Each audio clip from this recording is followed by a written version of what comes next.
su visión binocular o en la relación de los dos ojos están completamente relacionados de manera única, de manera balanceada, o sea, el que no tiene ningún problema. El equivalente al hemétrope en caso de los defectos refractivos. En visión binocular lo consideramos que es el ortofórico, o sea, que no tiene ningún tipo de desviación para ningún tipo de lado en ambos ojos. Entonces, se entiende por ortoforia cuando los dos ojos se dirigen sin ningún esfuerzo sobre un punto determinado. Es decir, que si se mueve un ojo, el eje visual del mismo se dirige aún bajo pantalla oclusora hacia el objeto fijado por el otro ojo. O sea, cuando no hay ningún movimiento de los ojos, así se ha inducido que no encontramos movimiento, entonces tenemos una ortoforia. Ok. Entonces, esta ortoforia ideal no existe. ¿Sí? Siempre dijo que iba a haber una ortoforia. Es muy raro, siempre. ¿Por qué? Porque siempre los ojos, como ya vimos, están en convergencia.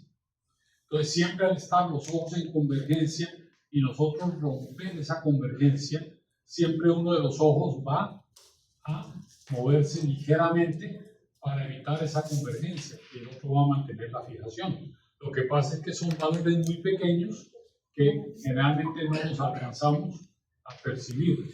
Todos en visión próxima debemos tener una desviación hacia afuera, o sea, una exoforia de más o menos 6-7 dioptrías. ¿Por qué? Por la proximidad que tenemos. Al hacer el cover test siempre va a haber desplazamiento de uno de los dos ojos. Entonces la ortoforia sería lo ideal, pero al infinito. Sí, cuando ya hay convergencia ya vamos a encontrar que hay cierto movimiento, pero clínicamente se consideran esos movimientos como normales, son completamente normales. Entonces, como pueden ver, la ortoforia, tenemos los dos reflejos de Hirschberg que están completamente centrados. Si nosotros ocluimos este ojo al hacer un cover test, ocluimos este ojo, vamos a ver que ese ojo no se mueve. Y desocluimos, vamos a ver que este ojo tampoco se mueve. Si ocluimos este y ocluimos este, vamos a ver que ninguno de los dos se mueve. Cuando observamos eso, decimos que el paciente está ortofórico.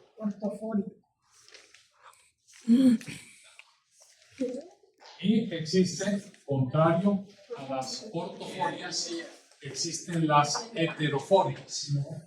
Entonces se dice que hay una heteroforia cuando una desviación de los ejes visuales es mantenida latente por la potencia de fusión. O sea que el paciente siempre mantiene sus ojos en el mismo punto de fijación. Siempre lo mantiene. Entonces decimos que es ortoforia. Aunque podemos encontrar, cuando nosotros rompemos esa fusión, podemos encontrar que uno de los ojos se desvía o que el otro se desvía en determinada dirección. Pero cuando están los dos ojos desocluidos o mirando con los dos ojos, siempre va a mantener los ojos alineados. Entonces, cuando sucede eso, o sea que es una desviación latente, que no es evidente, sino que solo la encontramos cuando la buscamos, rompiendo la fusión, se dice que es una heteroforia o que es una foria. ¿Sí? Que existe una foria. La foria puede ser de acuerdo al sentido en el que se desvía el ojo. Entonces podemos determinar las forias en esoforia o endoforia cuando el ojo se desvía hacia adentro. O sea que de afuera hacia adentro puede ser también, o solo hacia adentro. No, cuando se desvía hacia adentro. O sea, siempre se desvía de afuera hacia adentro. Ajá. Esoforia o endoforia es lo mismo. Esoforia o endoforia es exactamente lo mismo. ¿Sí? Eso. Lo que pasa es que yo prefiero hablar en términos de endoforia porque esoforia es muy parecido a exoforia. Entonces, para evitar esa confusión que se puede presentar, entonces endoforia es el movimiento hacia adentro. ¿Sí? El movimiento hacia afuera es la exoforia, o sea, el movimiento hacia afuera.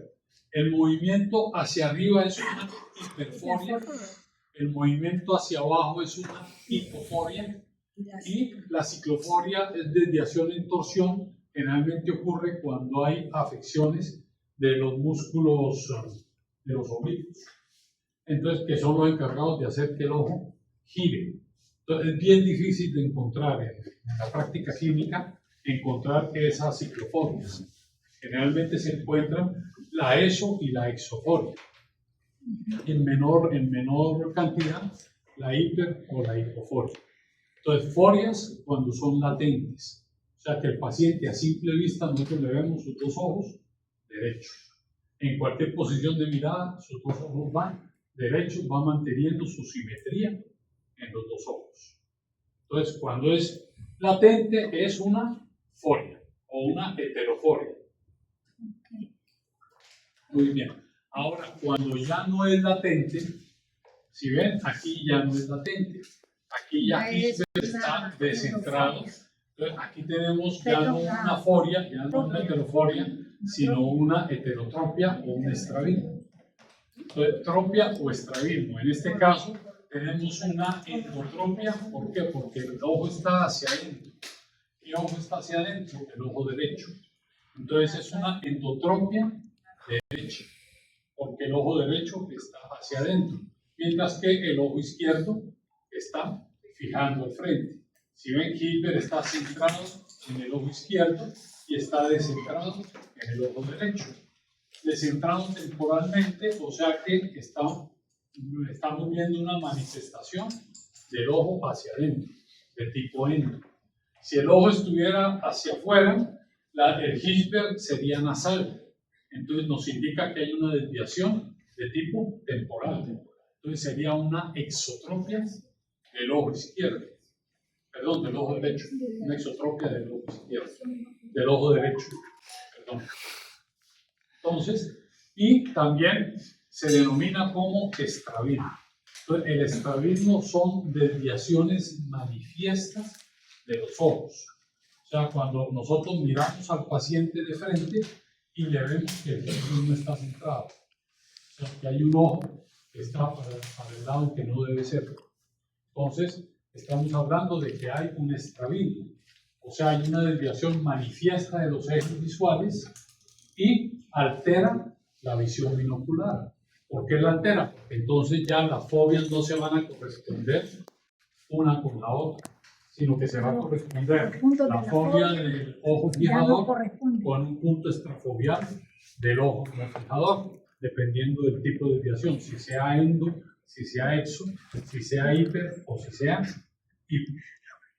Ahora, ¿cuáles son los componentes sensoriales del estrabismo?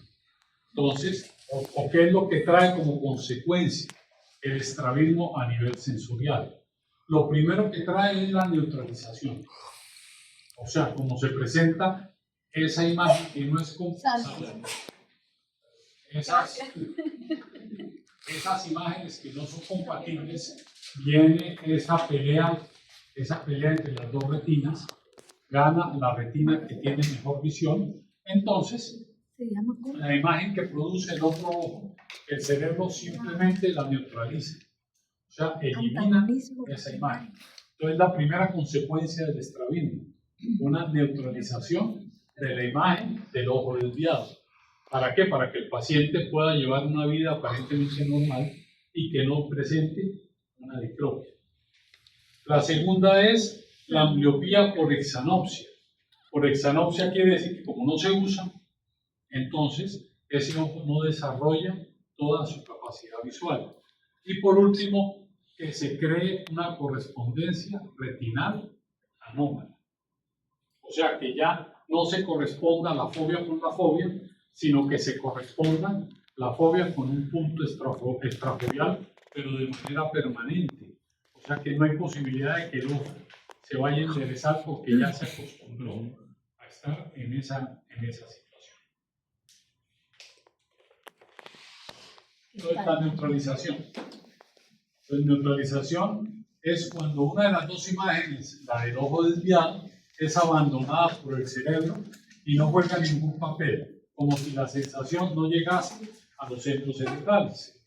Lo que hemos dicho, viene la disparidad o la pelea en las retinas, siempre va a prevalecer la imagen retiniana de mejor calidad, mejor nitidez. Entonces, la que no es rechazada completamente por el cerebro.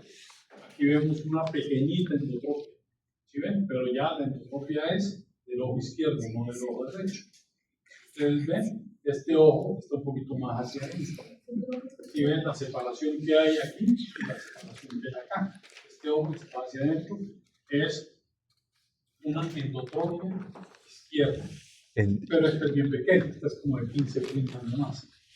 Entonces, neutraliza el ojo que no tiene la mejor visión. Doctor, ¿y la neutralización sería lo mismo que el antagonismo retiniano?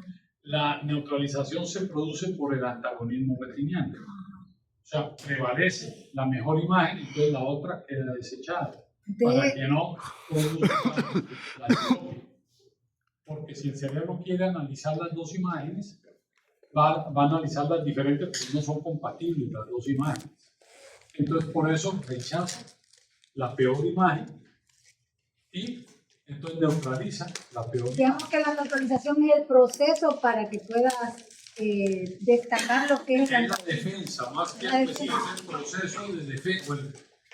Sí, el proceso de defensa, para utilizar la palabra proceso, que tiene el organismo para desechar la imagen mala o la imagen menos buena y quedarse con la mejor imagen. Eso es la neutralización. Ahora, la correspondencia retinal anómala. Entonces, es la que se instaura cuando hay un ojo desviado. Sí, en este caso tenemos una endotropia del ojo derecho. Entonces, ¿qué sucede? El ojo derecho está hacia adentro. Cuando fijamos con la fobia del ojo izquierdo, ¿sí ven? Aquí tenemos el punto de fijación. Entonces, aquí fija con la fobia. Pero como el ojo está desplazado hacia adentro, ¿qué sucede? Que la fobia queda temporal. El sitio que debería utilizar la fobia, porque es esta dirección, es un punto nasal. Entonces se corresponde la fobia con un punto nasal. Y sabemos que eso no es una correspondencia retinal normal.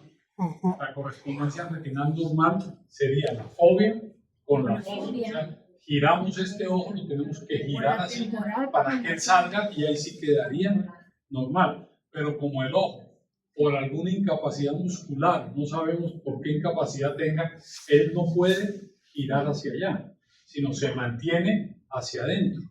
Entonces, desarrolla este punto, lo desarrolla como una pseudomácula.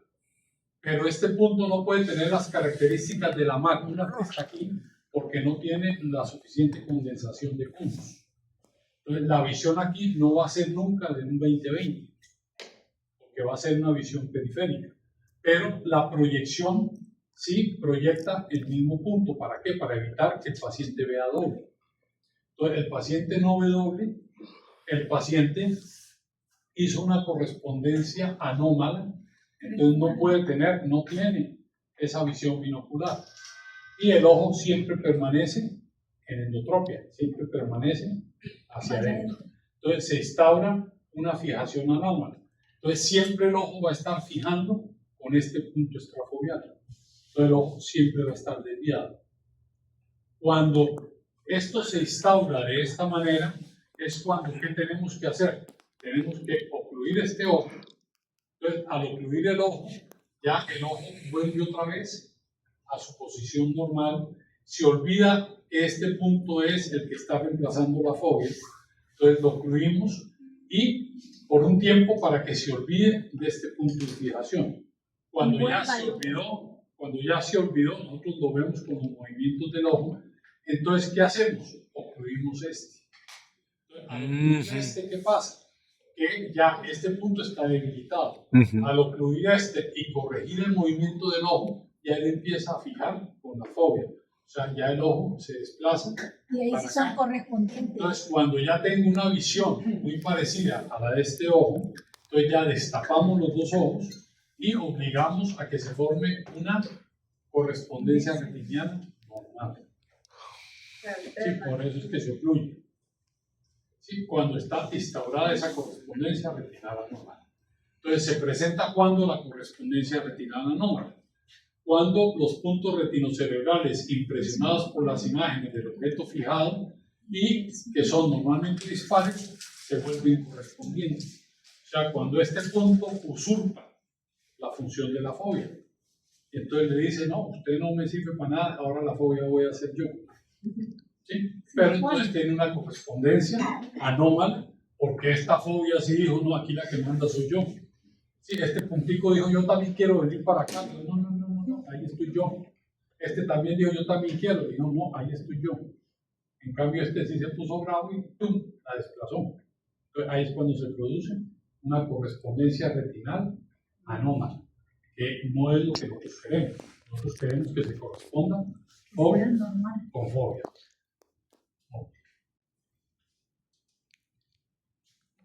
Y la ambliopía también es el otro factor que se viene a producir.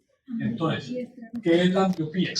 La ambliopía, en este caso, es la ambliopía estrábica, o sea, la ambliopía que se presenta por el estrabismo, por lo que el ojo está desviado.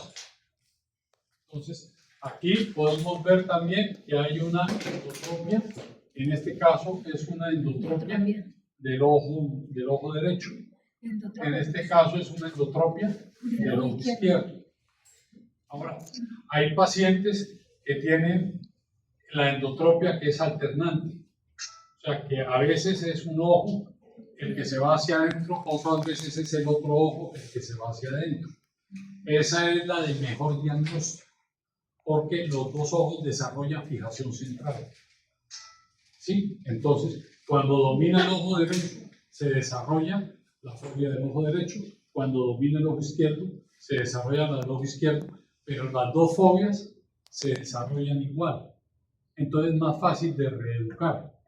Cuando no es alternante, entonces uno de los ojos crea un punto extrafobial que se convierte en una pseudofobia y se convierte en la correspondencia retinal anormal. Entonces, ese ojo que siempre va a estar en situaciones, no siempre va a estar hacia adentro, nunca va a poder alcanzar la agudeza visual de 20/20. Entonces, como no alcanza, no mejora esa agudeza visual, porque no tiene la capacidad para mejorarla, entonces es lo que se denomina una ambliopía. ¿Sí? Que es que no puede recuperar su agudeza visual. Entonces, uno ambliope, que por más lentes que le pongamos, por más cosas que le pongamos, no logramos mejorar esa agudeza visual. Entonces, cuando el ojo desviado pierde en mayor o menor grado sus facultades visuales, o sea, pierde su agudeza visual, por un mecanismo que es clásicamente el resultado de una neutralización profunda. O sea, neutraliza, el ojo está desviado, el cerebro neutraliza la imagen de ese ojo y lo manda a paseo. Por eso es el ojo vago. Es el ojo que ya él hace lo que quiere, pues o sea, que sale de la acción. O es el ojo perezoso, es el ojo que no quiere trabajar. Sí, pero que no quiere trabajar, ¿por qué? Porque el trabajo de él nadie se lo tiene en cuenta. Sí, siempre el otro ojo va a ser el que manda. El resentido, entonces. Correcto, entonces le deja el trabajo al ojo fijador. Y está presente en más de la mitad de los estrabismos. Sí, generalmente, cuando son estrabismos no acumulativos, sino cuando son estrabismos por causas musculares, por anomalías musculares. Entonces, ¿cómo clasificamos los estrabismos? Hay preguntas del examen, pónganse vivos. Bueno, no tanto, pero No, ya dijo que no. Si él dice sí. No, ya dijo que no. Ya de dijo que no. acuerdo a la teología del estrabismo, los podemos clasificar, o sea, bueno, de acuerdo a la etiología, o sea, qué causa el estrabismo, los podemos clasificar de acuerdo a cuándo apareció el estrabismo, los podemos clasificar de acuerdo a qué es el fijador, de acuerdo a la variabilidad del ángulo de estrabismo. El estrabismo se mide en ángulos, o Se puede medir en ángulos o se puede medir en prismas de desviación. Cualquiera de las dos medidas es válida. Es más fácil medirlo en prismas de desviación, porque nosotros a la mano en la caja de pruebas tenemos prismas. Sí, entonces es más fácil medirlo. ¿Cierto? De aquellos que nunca se utilizan, sí. Entonces, o existen las barras de prismas especiales para medir el extravín. Y también, de acuerdo a esa variedad, si en determinada posición hay un ángulo que cambia o hay una desviación prismática que cambia de acuerdo a otro, entonces se puede clasificar también.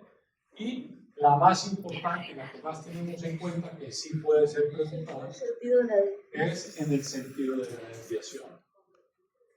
Entonces, vamos a ver cada uno de ellos. La de examen. ¿Cuál? La dicta. No la escuchó. Después nos la Aquí pasa. tenemos el sentido. Esta clasificación es la del sentido de la desviación. Entonces, igual, La tercera. hablamos aquí de que aquí normal no hay extravín. O sea, hay una ortoforia. Una ortoforia aquí, no hay extravín. Pero ya lo habíamos visto de Aquí tenemos, no de siempre aquí dando frente. Exotropia. sí, es cierto, no. No, yo sí me acuerdo que exotropia es de afuera, endotropia es para adentro, que es la misma esotropia. Exacto. Bueno, hipertrofia es de arriba, hipotropia es para abajo, pero lo más que hay es hipertrofia porque siempre va a haber cuando hay una hipertrofia siempre va a haber una hipotropia, algo así. Bueno, Eso es excelente. eso me hubiera preguntado hoy. Pero eso se lo puedo preguntar en 8 días. Ah, oye, pues. Ah, bueno. No le doy idea. Entonces, repitiendo entonces, la esotropia, que es la misma endotropia, igual que la endoforia, solo que la endoforia Es es latente y la latente, tropia es manifiesta. manifiesta. Entonces, endo es desviación del ojo hacia adentro. Exo es desviación del ojo hacia afuera. Hiper es desviación del ojo hacia arriba. E hipo es desviación del ojo hacia abajo. Eso de acuerdo a qué? De acuerdo al sentido de la desviación, hacia donde sea. Endo se denomina también convergente, exo también se denomina divergente. Pues convergente porque es convergente y divergente porque van los ojos hacia afuera. Okay. Y vertical la hipo o la hiper. No. Entonces, como vimos, bueno, vamos a hacer este pasito de Qué lindo. Los pacientes que tienen estrabismo miran doble. los pacientes que tienen estrabismo miran doble, sí. Así era como miraba yo. Pero nunca le echamos de ver eso.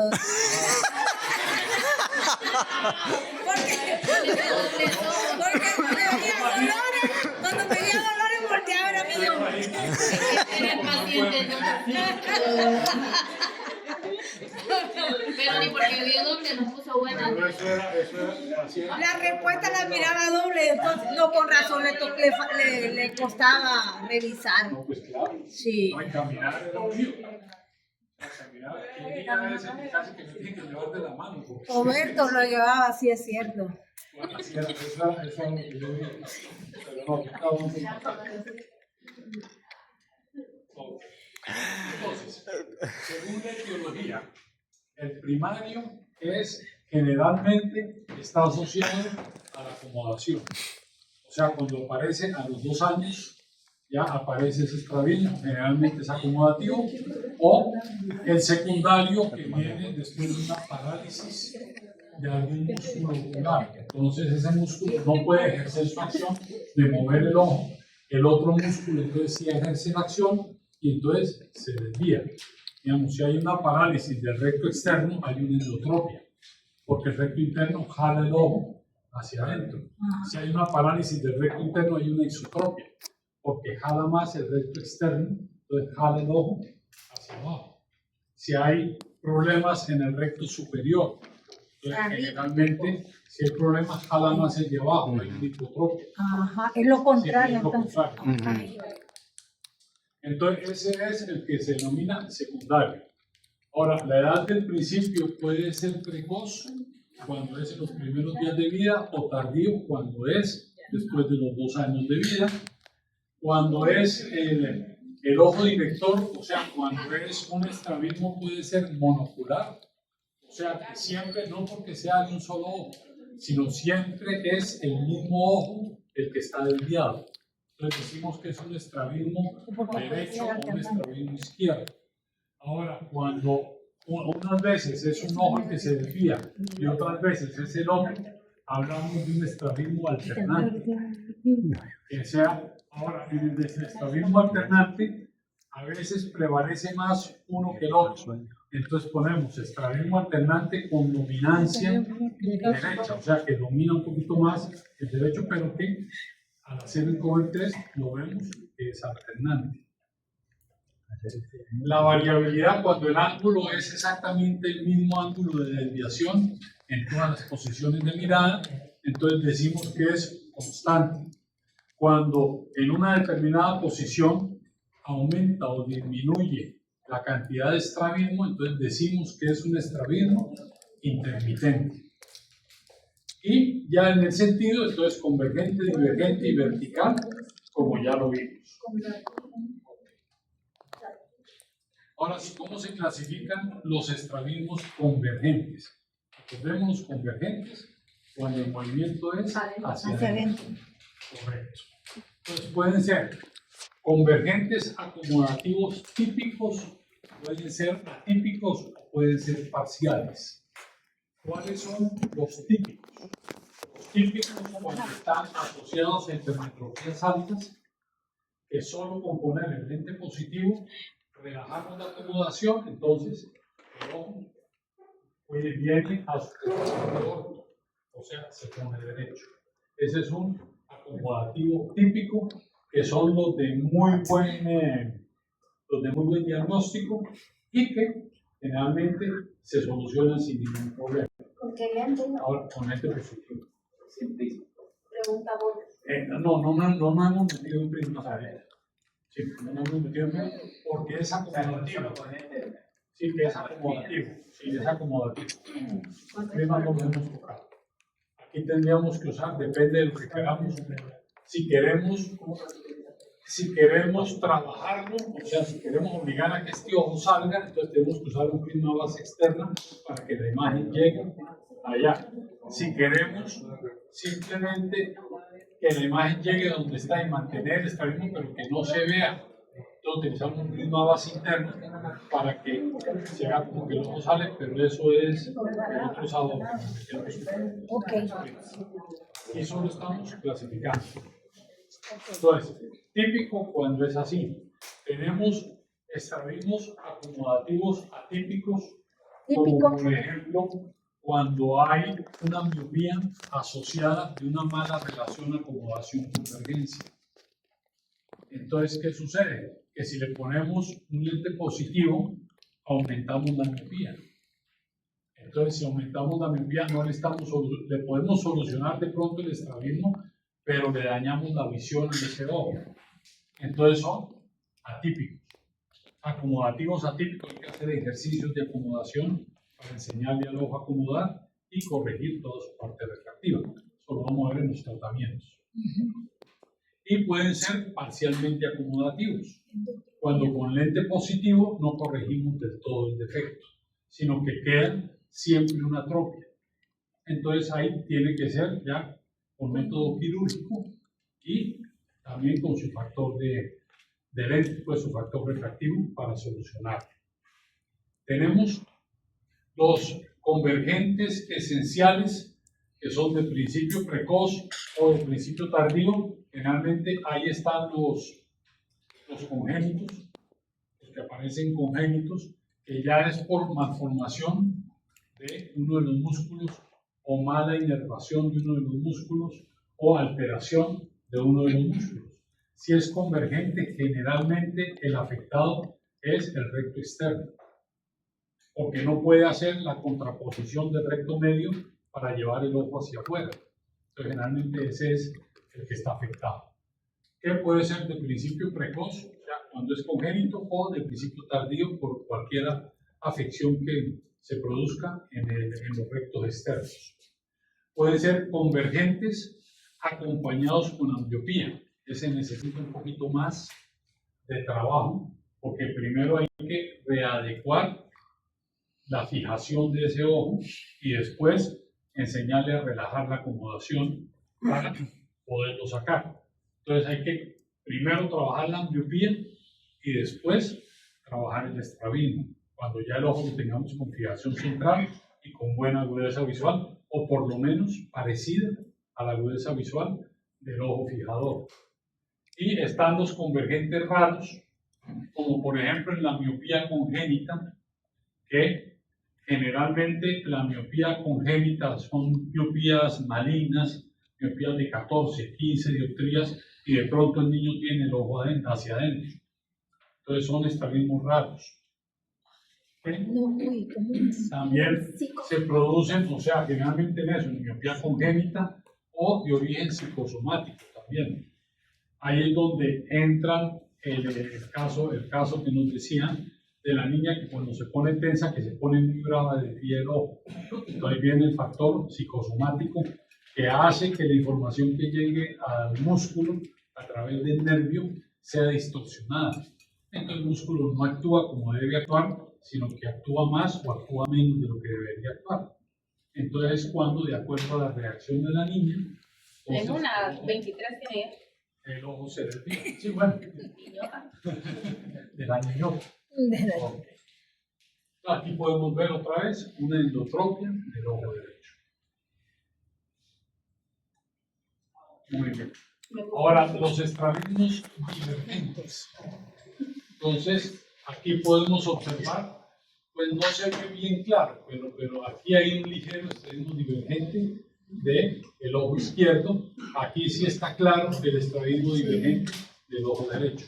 Es mucho más raro encontrar un estrabismo divergente que un estrabismo convergente, porque los divergentes no actúa el factor acomodación. Entonces puede ser divergentes de inervación, o sea, generalmente son asociados a la miopía. Los estrabismos convergentes son asociados a la hipermetropía. Los estrabismos divergentes son asociados a la miopía. ¿Por qué? Porque el miope no acomoda, tiende a no acomodar. Al no acomodar, no está ese estímulo de acomodación-convergencia, entonces fácilmente el ojo se va hacia afuera. Entonces es una exotropia. Esos no son tan frecuentes tampoco. No, el divergente no es muy frecuente. O sea, el divergente general, pues siempre es por alguna afectación del músculo, generalmente del recto medio, o del recto medial o del recto interno.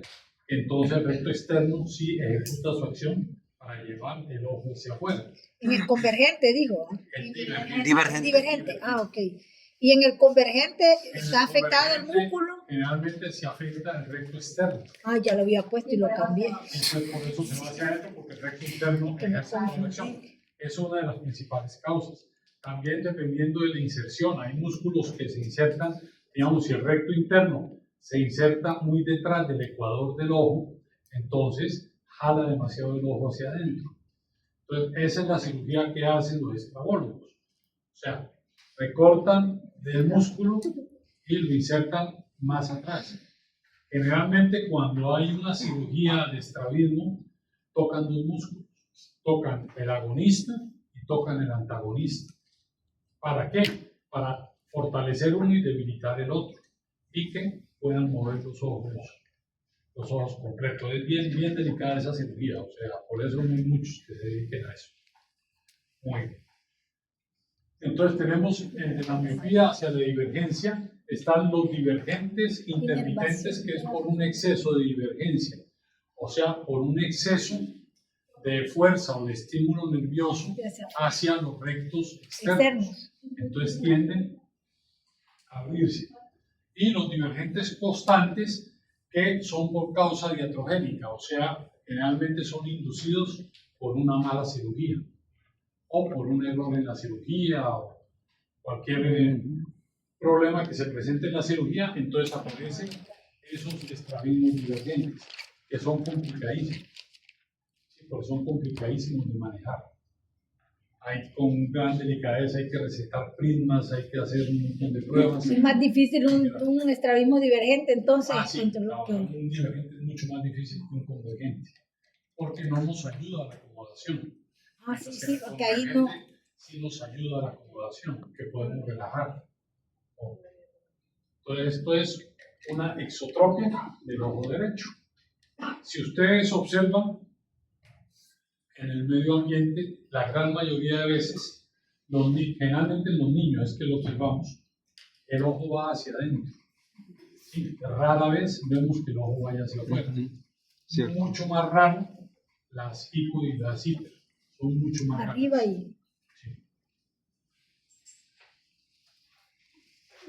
Entonces, la etiología, este es el paciente que nunca queremos ver. Ay, sí. O sea, es el paciente que tiene todo un combo de desastres. ¿Y ese cómo sería? Un estrabismo. Ese tiene El de derecho sería ese tiene endotropia. tiene una endotropia binocular. Sí, endotropia binocular. Solo O sea, que este está un poquito más para tiene acá, para afuera. problemas nerviosos, tiene de todo ese tipo de paciente. Entonces, ¿cuál es la etiología del estrabismo? O sea, ¿qué es lo que nos va a producir o por qué se nos va a producir un estrabismo? Entonces, primero, por factores ópticos. O sea, factores ópticos, por factores de tipo sensorial, por factores de tipo anatómico y motor o por factores de inervación. Vamos a ver cada uno de esos factores. Entonces, los factores ópticos que nos pueden producir eso. Entonces, estas causas provocan la formación de dos imágenes demasiado diferentes para poder ser fusionadas. O sea, una aniseikonia, imagen diferente, no puede ser fusionada, entonces se produce la diplopia. Entonces, en factores extrínsecos, el trabajo prolongado con un solo ojo. Cuando trabajamos solo con un ojo, el otro ojo se nos ambliopiza y entonces nos puede producir ese estrabismo o la ambliopía. Y factores oculares básicamente son la anisometropía, la aniseikonia y la ambliopía que se produce por el trabajo con el solo ojo. Entonces, esos son factores que nos van a producir ese tipo de diplopia en cuanto a factores ópticos. Hay otros factores que son los factores sensoriales, donde todas las enfermedades que afecten al globo de la retina o del nervio óptico pueden provocar un estrabismo si duran un tiempo suficientemente largo en general y si llegan a un grado de irreversalidad o si son unilaterales. O sea, toda afección de un ojo que no sea tratada a tiempo, ¿sí?, nos puede llevar a ¿qué? A que por no uso de ese ojo se ocasione una ambliopía. Al ocasionarse esa ambliopía, el ojo se desvía. ¿Sí? Entonces esos son los factores sensoriales, que la imagen que llega a la retina no llega de la manera adecuada. Entonces el ojo pierde la posibilidad de poder ver, se produce una ambliopía y esa ambliopía nos va a llevar a que el ojo se desvíe. Entonces nos puede producir ese estrabismo. Ahora, si estas causas actúan en el niño pequeño, aparece un estrabismo convergente por la convergencia. Entonces, por eso es mucho más común también el estrabismo convergente. Aquí tenemos el niño de la foto anterior, pero pues está más chiquito. Tienen el mismo problema, no es que sea el mismo niño, pero sí tienen el mismo problema. ¿Sí ven? Que los dos ojos están completamente hacia adentro. Entonces, Hirschberg está descentrado en los dos ojos, en la base temporal. Entonces, ahí hay un problema sensorial. O sea, los rectos medios están trabajando mucho. Hay demasiada convergencia de los dos rectos medios. Entonces, no puede mantener el punto de fijación. Ahora, probablemente ese niño tenga un PPC a 1 centímetro o a 2 centímetros. Y la ventaja de ese tipo de problema es que cuando el niño, como probablemente no vea bien de lejos, él ve de cerca, sí estimula la fobia de los dos ojos. entonces se desarrolla su fobia y generalmente está asociado a defectos refractivos también altos. Entonces hay que corregir ese defecto refractivo que tenga el niño y enseñarle a manejar su acomodación y convergencia. Ahora, en el niño es convergente, pero en el adulto generalmente es divergente. ¿Qué es hacia afuera? Porque hacia afuera, porque acordémonos, si ustedes ven un cadáver, ¿sí? Los ojos están hacia arriba y hacia afuera, que es la posición normal del ojo. Cuando no actúa ningún ojo, cuando dormimos, si nosotros pudiéramos levantarle los ojos o levantar el párpado de una persona Así, dormida sin no da despertar, miedo. sí, vamos a ver los ojos hacia arriba y hacia afuera.